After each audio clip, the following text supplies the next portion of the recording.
All right, Casey Tron, famous streamer, one of the OGs, says she's buying your book right now. Oh wait, that's incredible. So Yeah, you she's probably quoted could have him gotten there. a free book, Casey. Yeah, definitely. But it's Except for okay. the well, Buy it she anyway. could have Buy it anyway. replied to DMs. It's fine. Well, okay. Let me just. I hope you don't mind. I prefer a conversational style Absolutely. over Yeah, I think that's the like best way to doing do it. like interviews with questions, like a journalistic person would do. I just like to chill and just talk and have you meet my community. We see all of you are on the chat. We're reading the chat now. So let me see. Like here. everyone's saying, get Hassan off the screen. Oh yeah, Hassan yeah. awfully Fuck quiet. Hassan. Yeah, yeah. Who cares about Hassan? I just use up debate, you know. Yeah, yeah, of there course, it of is. course. That's what we wanted. Okay. There we go. Beautiful. Technically, Hassan is also in that book, so he's still on screen in a way. True. So, wow. This is incredible. My book, Stream Big, is out now. It tells the story of Twitch through the lens of 9 different streamers, large and small. Should have picked me as one of the 9. I'm just gonna say. mean, yeah, you're quoted in there. Just I you know, am as you quoted. saw That the is other true. night, you're in there glazing Hassan. Oh, I can't believe you did that to me. You know, I thought that was background, Jason, Nathan. Like, what are you doing? You're violating journalistic ethics. They were right. They were right. I said this is on background, and here he is quoting me. I don't think you said that, No, but whatever. I didn't say that. I'm kidding. Okay, good. I was like, he was like, oh no, they're going to reveal.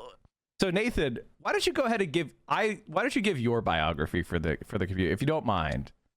Yeah. So I'm a journalist and reporter. I've been covering games and topics adjacent to games like content creation and live streaming for a long time. Like I've been a journalist for like 15 years, and then I started covering Twitch and content creation probably like 7 or 8 years ago at least. And yeah, so right now I work for a site called Aftermath. We are a worker-owned and reader-supported website about games and digital culture. And before that, I was at the Washington Post. And then before that, I was at Kotaku back when Kotaku was still good. Yeah, I mean, anytime anything's good, it gets ruined, by capitalists. What can you say? Yeah, I mean, it's been interesting to watch, or not interesting. It's been really sad to watch what's happened to the country because, so Kotaku was, bought by a private equity firm, which then basically stripped it and all these other websites for parts. And half the stuff that the United States government is doing right now mirrors what happened to those websites. It's just the private equity playbook, but run on a country.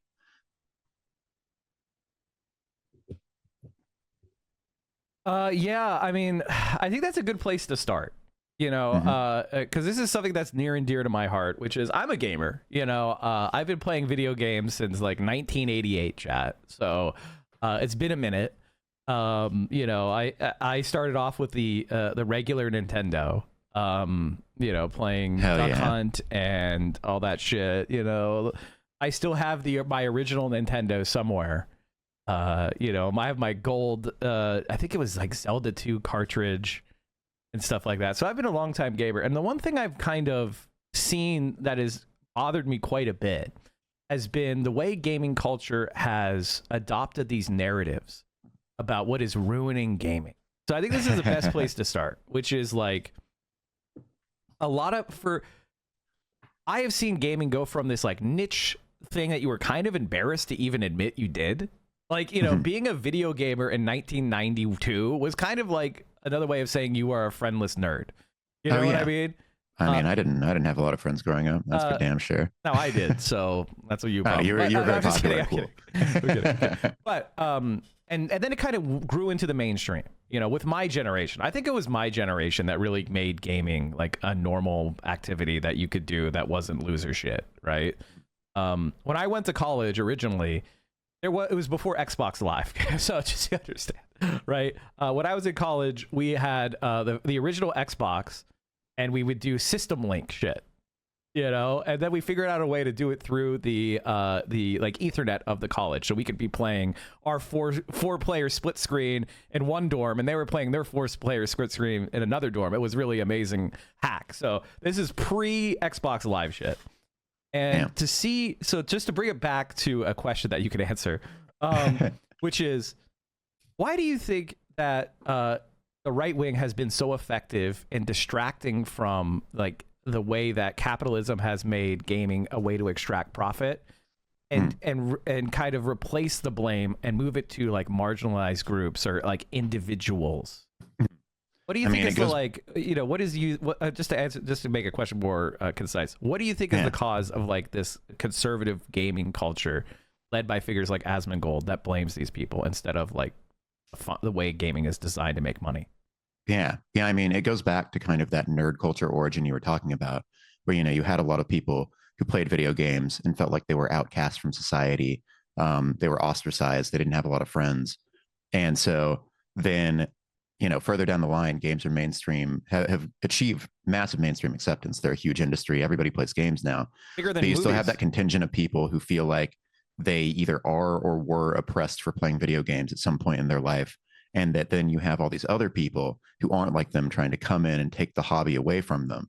And that's like not correct. That's not what's actually happening. Just more people are playing games, more people are making games. That's going to lead to a more diverse selection of both people and, you know, games and art and whatnot. But it's very easy to manipulate people along those lines, to be like, hey, this thing that you have defined your identity with, someone else is coming to take it away from you, even though they haven't earned it like you did. Yeah. I think I talk about this sometimes. Is one of the and I want to like get your thoughts on this. I have kind of a theory where a lot of the like gaming commentary space is actually people who don't like gaming anymore, like just playing video games in general, and like they're more nostalgic for their childhood innocence. They're more nostalgic to the way they used to feel playing games as a kid. You know, the not having the anxiety of being an adult and kind of just be able to lose yourself in a game and, you know, the escapism of it. So it's like almost a nostalgia that they're pining for, right? Yeah. And instead of like maturing and understanding that I'm an adult man now and I have adult male responsibilities and I enjoy gaming as a hobby when I can, they have this nostalgia and it's being kind of captured by alt-right forces so they could use them politically for what is really just, you don't really like gaming that much anymore and you're nostalgic for an old way you used to feel, and it's being hijacked by fascists to convince you to target minorities for their political power. Yeah. I mean, there's also like kind of there's another thing happening there too, I think, which I get to in the book to an extent. A lot of those streamers or a lot of those content creators may not necessarily like games anymore because they also don't play them in a way that lends itself to enjoyability. Like, you know, when it's your job, when you are playing games, the same games, oftentimes, somebody like Asmongold played a ton of World of Warcraft, for example, playing those games for like 8 or 10 hours per day, like you're going to burn out really hard on them and probably experience them very differently from somebody who's just playing them as a hobby. Like, you know, dips in and out a couple hours per day, just like when they feel like having fun. And so then down the line, you're like, okay, these games need to be updated more. They need to change more. They've got to be different because I personally am getting bored. And you get this weird effect where these people who do not play these games normally believe that they should be the main audience for them. Right. And that like the game should be updated along the lines that they want them to be. But I think that no number of updates can stop somebody who's playing a game for like 10 plus hours per day from getting tired of it, from wanting something new. And then on top of that, you have the other compounding factor of just like the way that big games are made has changed a lot over the past couple of decades. They are now made by hundreds or thousands of people over the course of sometimes 8 or more years. And that results in companies wanting to make things that are very safe.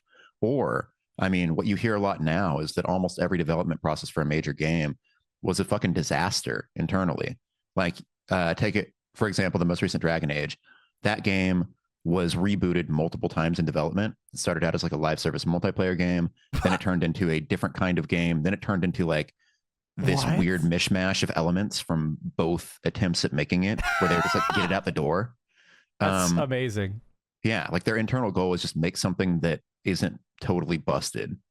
And they like achieved it, but what came out of all of that was still like at best pretty mid, right?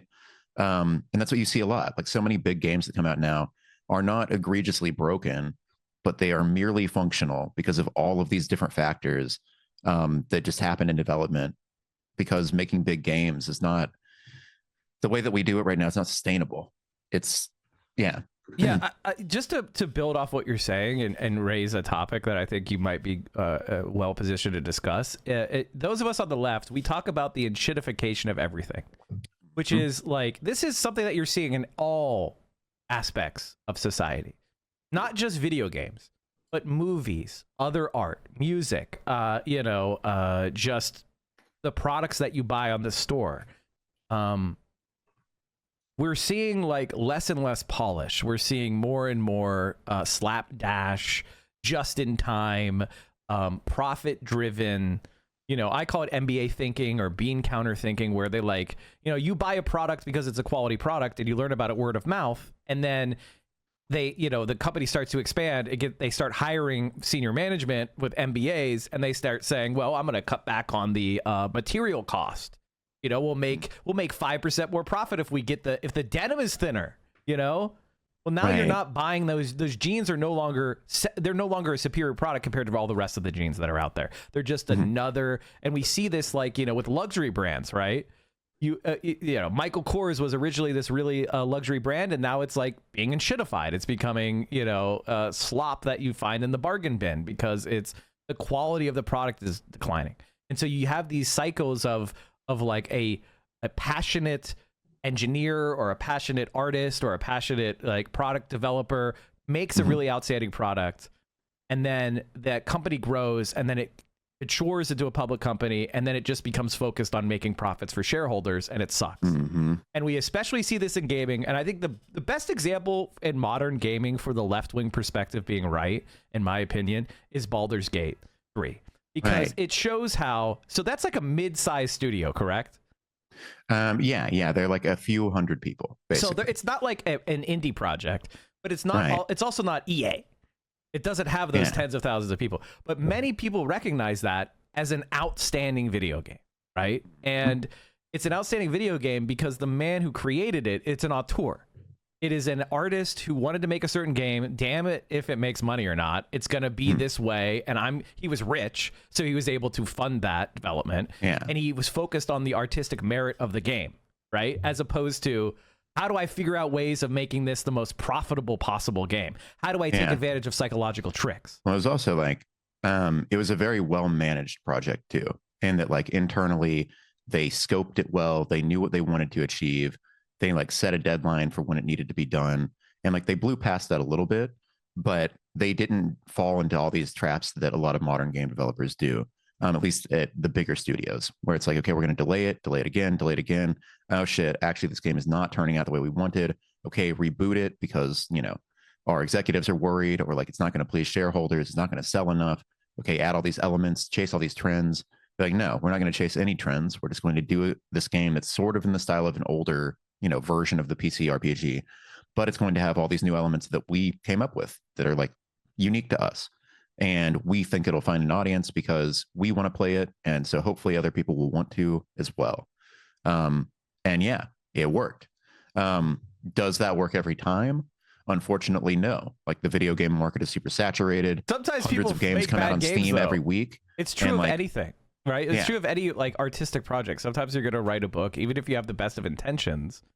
Like what makes art is the execution, and you can't. And capitalism doesn't care about that. In fact, they don't believe it. And this is to build off what you're saying. Like the big film studios, they don't really believe in such a thing as a good movie. They just think it's like, how is a movie positioned towards the demographics? Will it make How is $1 billion? Yes or no? Is the marketing good? Did they have a good marketing budget? Did they release it? Like were they catching the trend? How was the algorithm? Like the auteur art of making, or the vision of an auteur, or the vision of even a collaborative film. It doesn't have to be a single vision. I was going to saying say, that. I think that in video games, because of people like Hideo Kojima, right, they still have that. The idea of the auteur is overestimated in general. Games are this massive collaborative effort. In movies, directors have a lot of say. In video games, the director has comparatively less say, and it's very much about like the team and what they're all able to achieve together. And especially for some of the bigger games, ones that do turn out good, like it's pretty miraculous, like how much they are able to coordinate and create something that feels cohesive, despite there being hundreds or thousands of people working on it. Yeah. Oh no, totally. Like my overall beliefs on this is, it's like, I think a lot of regular gamers really underestimate just how difficult making a game is, especially a modern, AAA or a game that has millions of dollars of investment in it. And so the reason why I bring in the initiatification and I'm bringing in these other ideas about capitalism and exploitation and shareholders is, we can see a lot of what makes games bad. Like you brought up that Dragon Age game. The Dragon Age game probably was shifted back to an RPG to chase Baldur's Gate. Like when they saw how successful a traditional RPG game with a fantasy theme did, they were like, "Oh, we could actually just make Dragon Age." but they had spent so much time chasing that live service crap multiplayer vision.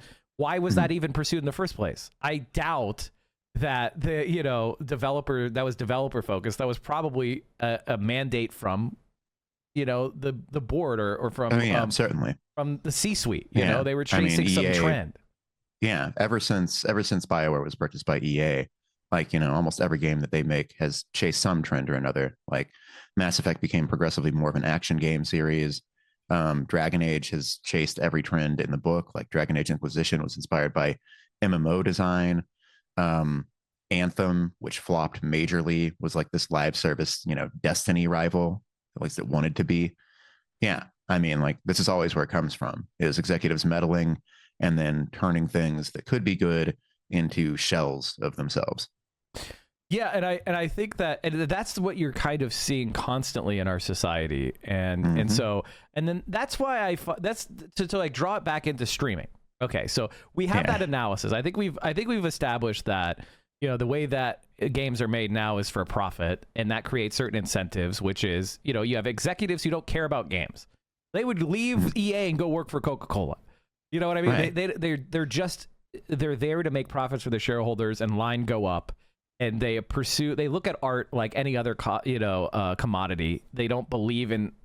They're not there for art. They're there to make money. Okay, and that has led to a certain type of industry that we're burdened with, which is focused on extracting the most money it can from the communities that enjoy the product, right? And so that draws us to streaming, right? Because streamers are this incredibly powerful new form of media where an individual voice, which doesn't have institutional backing, can grow a community, can grow a position of prominence, and can speak their mind largely free of the traditional constraints of media.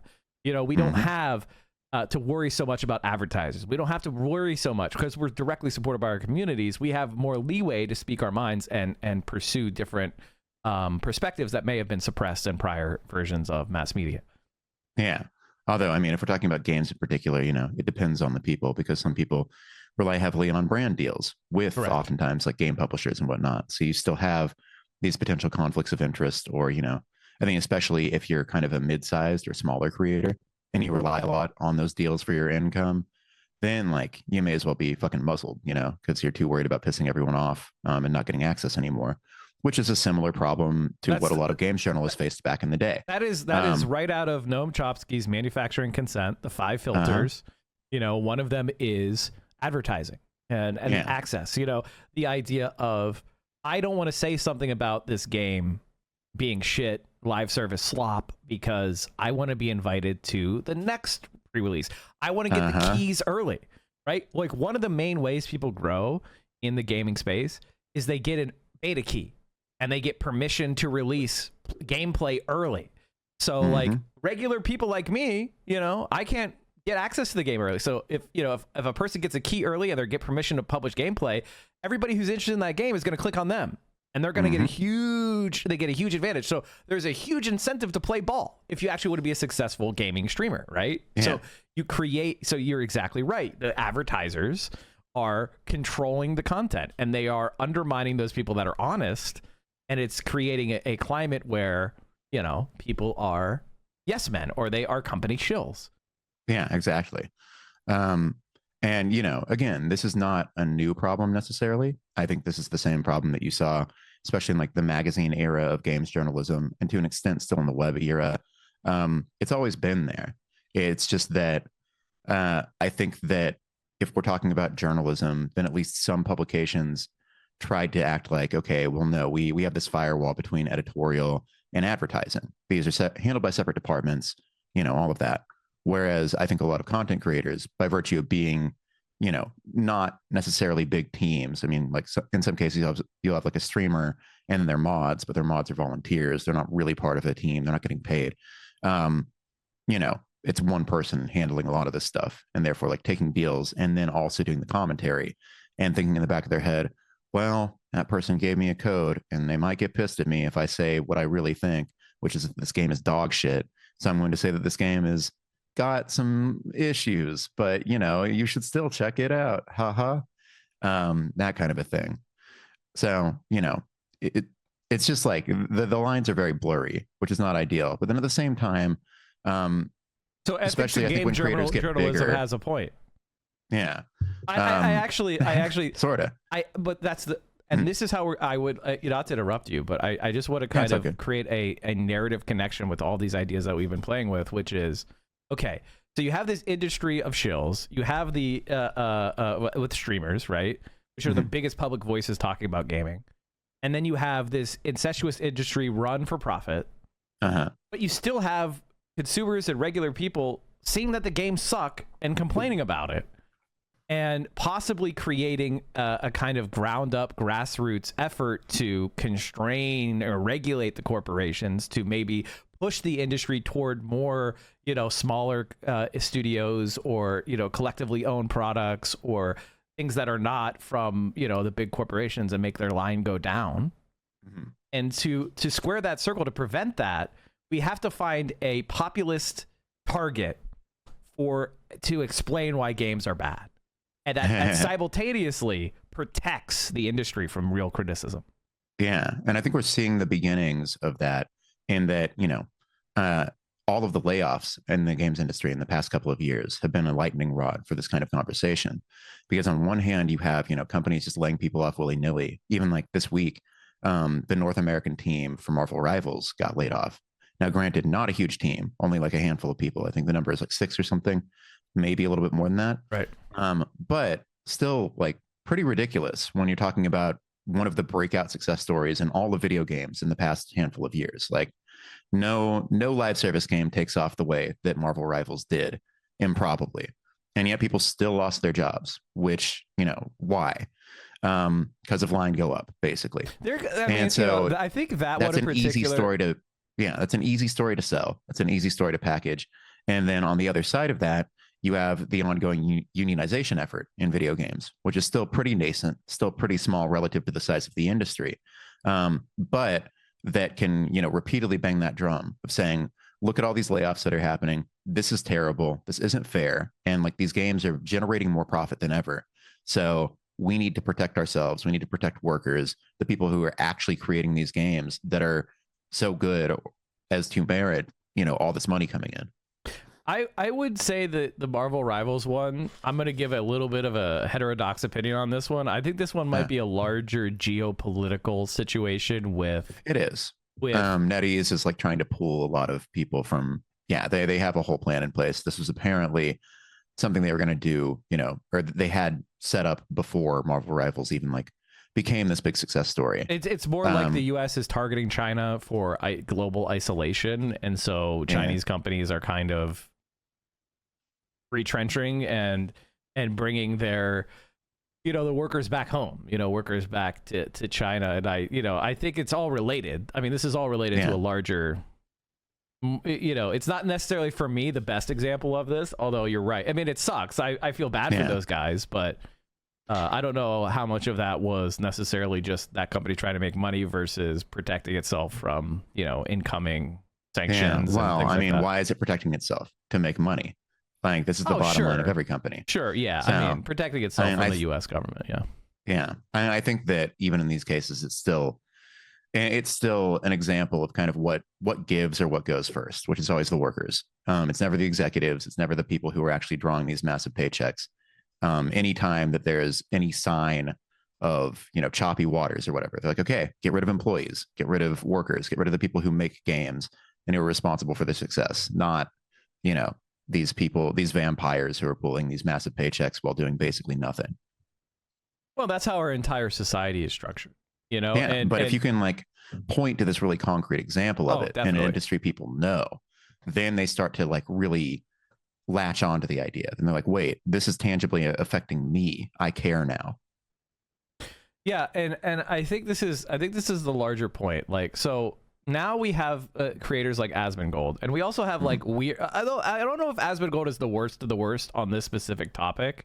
I think he engages with it and he panders with it. He's not necessarily like the number one numero uno evil harasser of developers, but I think he boosts it, which is this idea that there is a secret, I don't know, leftist cabal or, you know, I mean, it's like the DEI. DEI or Jewish if they're really alt-right. Like, you know, it's Jewish if they're alt-right. It's DEI if they're like, you know, far right.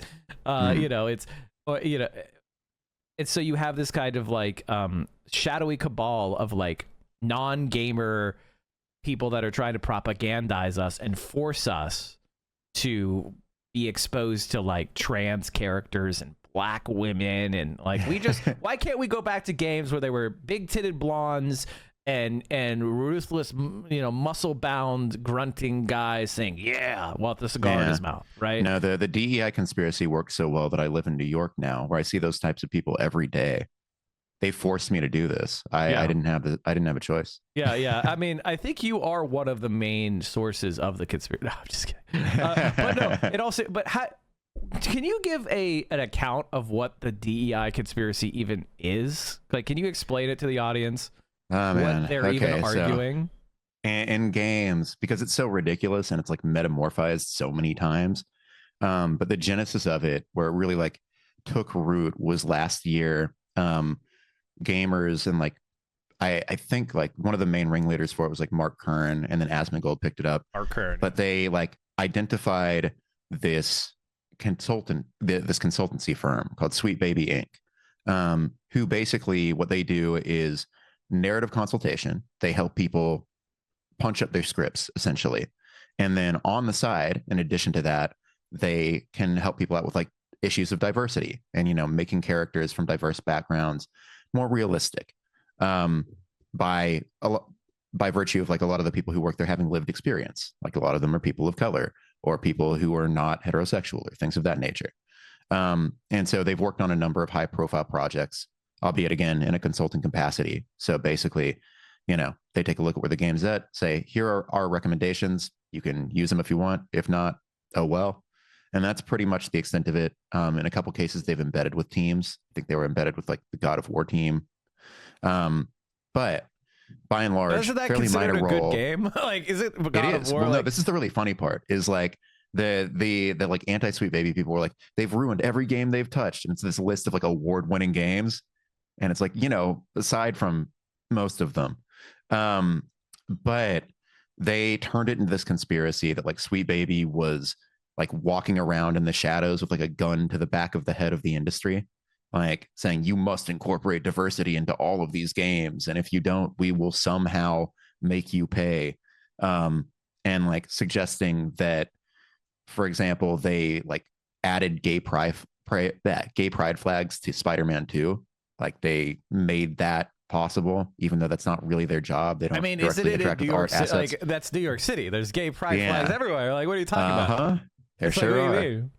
Yeah. So that's like all these ridiculous arguments. And so then that sort of just spiraled outward into this broader notion of like, there are secret pockets of DEI everywhere in video games, and they're the reason games are bad now. It's not because of these larger structural issues.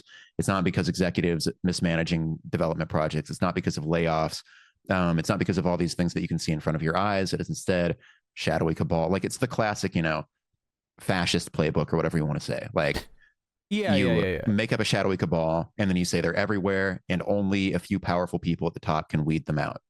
Right. And one of the things that's really interesting about that in particular is, once again, my more left-wing materialist analysis is superior to explain even Sweet Baby Inc. because it's like, why is the industry interested in being more authentically diverse? Why is the industry interested in having games that are like at least aware on these Yeah. topics? And the To answer make is money. so they can sell it to more people, so they Yep. could expand, because the middle-aged incel game obsessive guy, they're already fully penetrated that, right? So they're trying to get games that would appeal to new markets and expand the market. This is the capitalist imperative, right? How do we make our games appealing to more and more people so that more and more people will want to buy them? There's different strategies for doing that, but if you just like, you adjust a narrative a little bit, or you show a little bit more representation, or you show a little bit more fleet-footedness and some of these topics, you can make these games more interesting to more marginalized or like marginal gamers. What I mean by that is like somebody who may or may not buy every game, right? Or somebody who may only buy one game a year. If you get those people, which is most people who play games, by the way. Like most people don't buy that many games. People who are like playing a new thing every other week are in the minority. They are like a very, active minority within video games. But like most people, buy 1 or 2 games per year. It's a big release, and that's how they play. They play Call of Duty or FIFA. And then other people just pop in, once every several years for like the new Zelda or the new GTA or whatever. Yeah, exactly. And so that's what I'm saying. Like, it's actually good for gaming to get more people as gamers, right? And and for these games it's like a very low hanging fruit. It's high rate of return for these companies to do that. And so it's just like, and as long as you're not fundamentally undermining the project itself, I think you're an idiot not to try to do that. Now, and like the problem is that they are fundamentally undermining the project itself, just in other ways. But because there are now more diverse characters, it's easy for people to conflate, oh, they added these more diverse characters, and at the same time, this game series got bad. And it's like, well, then one must have caused the other. Exactly. When in reality, if you look even slightly beneath the like surface level, that's obviously not true. But it's such, again, like I was saying earlier, it's such an easy narrative to weaponize, and so people do. And I think this is the main point, is that this narrative is weaponized, and it in fact defends the status quo. It defends the big corporations. Ironically, by targeting Sweet Baby Inc., you're protecting EA. By targeting Sweet Baby Inc., you're protecting the live service model, the C-suite guys that are really making game shit, that are putting loot boxes into everything. They're making, time gating everything, making everything live service, making everything. How do we extract as much money out as possible out of your pocket? How do we release broken games and fix them with DLCs? All this kind of stuff is conflated to, oh, there's a gay character in it. And then, one of the things, and then this brings me to the next question I want to talk to you about. And maybe we could talk about Twitch, non-gaming Twitch. Yeah, let's do it. Which is, okay, so, but then you have this is why I said Baldur's Gate 3 earlier. Baldur's Gate 3 has the most woke-ass character creator I've ever seen in my life. I made a trans female character, and I was able to select their penis.